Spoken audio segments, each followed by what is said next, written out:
불굴의 개미 투자자, 하반기 투자 성공의 열쇠는 어디로 봐야 할까요? 여기에 대한 이야기 들어보겠습니다. 자, 올해 상반기에 개인 투자자들이 사들인 100가지 종목 중에 89개 종목은 평균 수익률이 다 마이너스다라고 할 정도로 하반기보다 상반기 개인 투자 성과가 굉장히 좀 좋지 않다라는 기사들도 있거든요. 일단 개인 투자자들이 좋아하는 종목들은 뭔지부터 좀 구분해보죠. 팀장님, 어떤 종목들을 좀 개인 투자자들이 많이 선호하나요? 일단 뭐 네이버 같은 좀 대형 종목군들, 그리고 뭐 2차전지, 포스코홀딩스라든지 LG에너지솔루션 같은 종목군들, 거기다가 JYP엔터라든지 하이브 같은 일부 다양하네요. 종목군들 굉장히 다양하게 있는데 좀 특징을 보게 되면은 네이버를 제외하고는 작년에 굉장히 핫했던 종목군들입니다. 아무래도 좀 작년에 굉장히 핫했지만 주가의 하락에 의해서 다시 한번 좀 물타기라는 특성이 보였다라고 보시면 좋을 것 같은데 다만 이런 부분들보다는 올해 상반기에 굉장히 많이 본 뉴스가 개인들의 매도가 굉장히 강하게 나와주고 있고, 그리고 이들이 해외로 넘어가고 있다는 내용들이에요. 올해 상반기의 특징을 보게 되면 아무래도 외국인 주도로 증시가 계속해서 올라갔던 부분들, 외국인이 약 상반기에는 23조를 매수를 했고, 기관 같은 경우에는 좀 눈치 보기를 했던 반면에 반대로 개인 같은 경우에는 뭐 현대차라든지 삼성전자, 특히 외국인의 매수가 굉장히 강하게 나왔던 종목군들에 대해서 이탈이 가속화가 되는 흐름들이 나왔습니다. 그리고 이 이탈한 자금을 가지고 해외 쪽으로 넘어가는 흐름들이 나와주고 있는데 관련했을 때 이들의 좀 보면은 엔비디아라든지 테슬라 혹은 애플, 종목들. 마이크로소프트 굉장히 다양하게 샀어요. 외환증권 보관금 자체가 증가율이 2배 넘는 수준이라고 보시면 좋을 것 같은데 특히 작년부터 엔비디아에 대한 열풍이 돌게 되면서 엔비디아 수혜주가 아니라 실제로 엔비디아에 투자하자라고 해가지고 엔비디아에 투자하시는 분들이 굉장히 많다. 그 금액으로만 치면은 131억 달러라고 보시면 좋을 것 같은데 이 점으로 보게 되었을 때 조금 더 개인 투자자들이 조금 더 변동성이 심한 장세보다는 조금 더 확실하게 추세가 조금 더 나와지고 있고, 특히 대형주로 보게 되었을 때 미국 증시 같은 경우에는 기술적인 분석이 굉장히 잘 맞아요. 우리나라도 대형주로 분석을 하면은 기술적인 분석이 맞는데 조금 더 안정적인 심리로 인해서 미국 증시로 가는 것이 아닐까, 거기다 금투세에 대한 그런 불안 심리도 어느 정도 작용됐다라고 보시면 좋을 것 같아서 현재 개인 투자자들의 성향은 좀 미국으로 떠나고 있다. 이렇게 한마디로 정리하겠습니다. 네, 개인 투자자가 좀 미국으로 떠나는 모양새를 많이 보여주고 있다라는 거고, 상반기에 개인 투자자 7조 원 이상이 좀 매도됐다, 국내 시장에서 살펴볼 수가 있습니다. 엔비디아 투자를 좀 많이 했다라고 하는데, 그럼 국내 투자자에서 손실일 때 외인들은 과연 어떤 종목들을 좀 사서 이익을 챙겼는가? 우리는 실패했지만 외국인은 성공했던 종목들 혹시 차장님 어떤 종목들이 있었나요, 국내에서? 우선 수익률은 당연히 이제 개인보다는 높았던 상황인데, 근데 막상 좀 따져보면은 또 비슷비슷한가요? 왜냐하면 지금 1위가 외국인들이 상반기 때 가장 많이 샀던 게 삼성전자, 2위가 SK하이닉스, 삼성전자는 뭐 그저 그랬었고, SK하이닉스가 제일 상승폭이 좋았고, 그 다음에 3, 4위가 현대차, 삼성물산인데, 삼성물산도 뭐 PF나 여러 가지 건설 경기 안 좋으면서 주가 떨어졌잖아요. 그러니까 상위 4개 종목 중에 2개 종목만 좀 성공했던 그런 상황이라고 볼 수 있겠고, 이게 이제 몇 개 종목, 현대차와 SK하이닉스가 전체 외국인들의 수익률을 이끌었다고 해도 과언이 아닌 상황이고요. 그리고 이제 중요한 부분이 외국인들이 SK하이닉스 상반기 또 얘기하면은 뭐 상반기 때 올해 연초 가격이 뭐 15만 원에서 이렇게 수익이 됐냐? 그게 아니거든요. 평균 매수 가격이 이 19만 원대거든요. 네. 그러니까 이제 6월 초에 이 19만 원대였던 주가가 평균 매수 가격이기 때문에 외국인들은 상반기 때 많이 오르든 뭐 적게 오르든 꾸준하게 샀던 그런 상황이 주가가 이제 23만 원까지 가니까 이런 수익률을 좋게 했다라고 좀 생각이 좀 되고 있고요. 그리고 이제 현대차 기관 쪽도 지금 현대차를 가장 많이 샀던 게 3위가 바로 현대차인데, 현대차 쪽에서는 뭐 실적이나 여러 가지 이 환율 효과가 계속 상반기 때 내내 했던 부분에 있어서 계속 끌어가지 않았나라고 좀 생각이 되고 있고, 근데 이제 뭐 기관 쪽 같은 경우에는 그 순매수리가 신한지주, 여러 가지 금융 지주사들 같은 경우도 좀 있었지만은 수익률이 그렇게 높진 않았어요. 근데 외국인들이 이 집중했던 전략이 이런 외국인들의 수익률을 이끌지 않았나라고 좀 생각이 좀 되고 있고요. 네. 마지막으로 이제 개인 쪽 좀 아쉬워서 좀 말씀을 드리는 추가적으로 건데. 좀 더 하고 싶으신 말씀이 있다는 거죠? 네, 근데 뭐 개인분들을 타박하는 게 아니라 네. 지금 보면은 이제 순매수 2위가 삼성 SDI, 4위가 LG 에너솔루션이잖아요. 근데 이제 이 배터리 셀 기업들에 대한 어떻게 보면 2차 전지 소재 쪽에서의 그 실적이 작년에 하반기 때 안 좋았으니까 배터리 셀 쪽으로 가지 않았나라는 생각이 많이 들거든요. 또 대형주 쪽으로의 온기가 도는 상황에서 2차 전지 소재가 아니라 배터리 셀 완성 기업들을 갔던 상황인데 제가 봤을 때 두 가지밖에 없어요.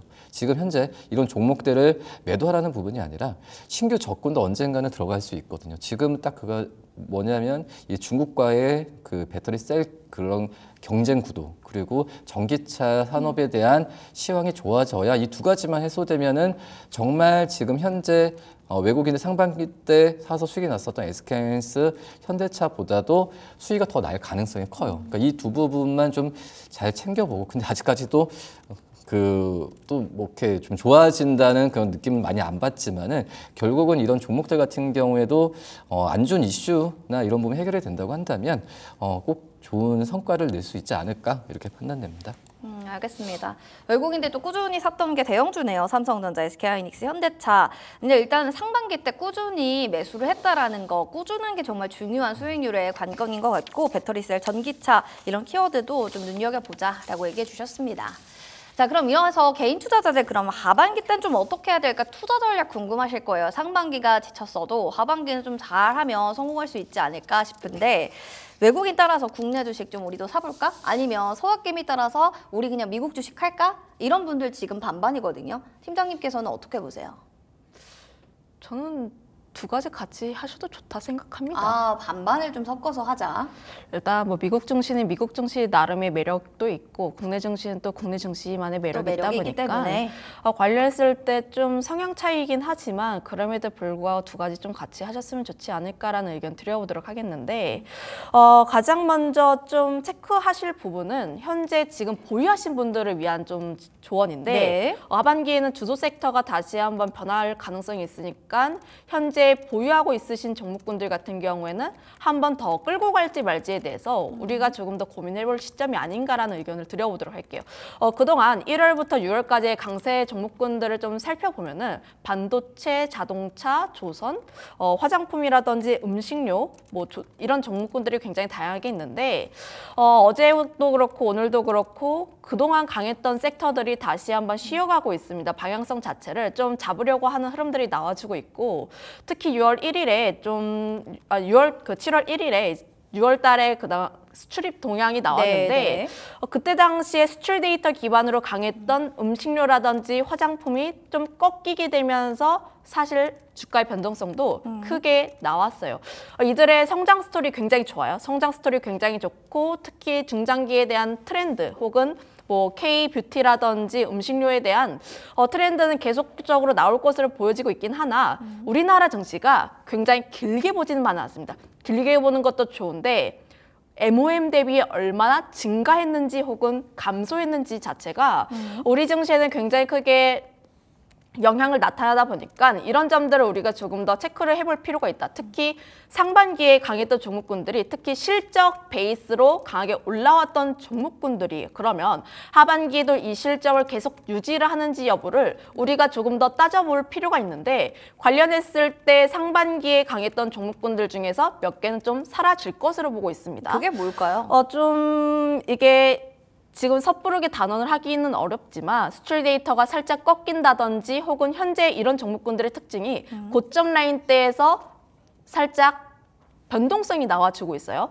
거기에서 21선이라든지 뭐 깨지 않던 라인들을 깨게 되었을 때는 보유하신 분들 같은 경우에 일부 비중 조절을 할 필요가 있다라고 보시면 좋을 것 같고, 비중 조절을 했다라는 것은 결국 현금을 확보를 했다라는 겁니다. 그쪽 섹터에 대해서 우리가 긍정적으로 보고 있더라도 좀 눌렸을 때 자리를 잡고 타점을 잡고 다시 한번 들어가도 늦지는 않다 보니까 이런 점들 같은 경우에 우리가 조금 더 좀 살펴볼 필요가 있지 않을까라고 보여지고 있고요. 하반기 같은 경우에 우리가 계속 관심 있게 봐야 하는 게 그 반도체와 그리고 자동차 쪽은 무조건 봐야 할 필요가 있지 않을까. 앞서 이야기를 했던 것처럼 외국인의 수급이 가장 많이 들어가는 게 삼성전자 그리고 SK하이닉스, 현대차이다 보니까 이쪽에 대한 흐름들은 추가적으로 나올 가능성이 높다라고 보고 있어서 자동차, 반도체 같은 경우에는 다시 한번 또 볼 필요가 있지 않을까라는 의견 드려보도록 할게요. 상반기 자동차, 조선, 음식료 뭐 여러 가지 푸드 관련한 종목들이 주도했다면 하반기에는 그래도 머스트 해브로 꼭 들고 가야 되는 거는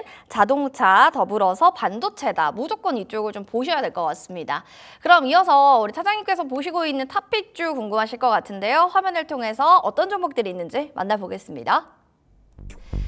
자, 관련해서 HMM, HD, 현대중공업, SK하이닉스 등 굵직한 종목들이 있는데 과연 개미 투자자에게 어떤 종목이 탑픽주로 선택됐을까요? 차장님의 선택은 조선업 관련주 선택해 주셨습니다. 자, 우리 지금 김시은 우리 팀장님께서는 무조건 자동차, 반도체 봐야 된다 했는데 차장님은 조선업이요? 어떤 의미일까요?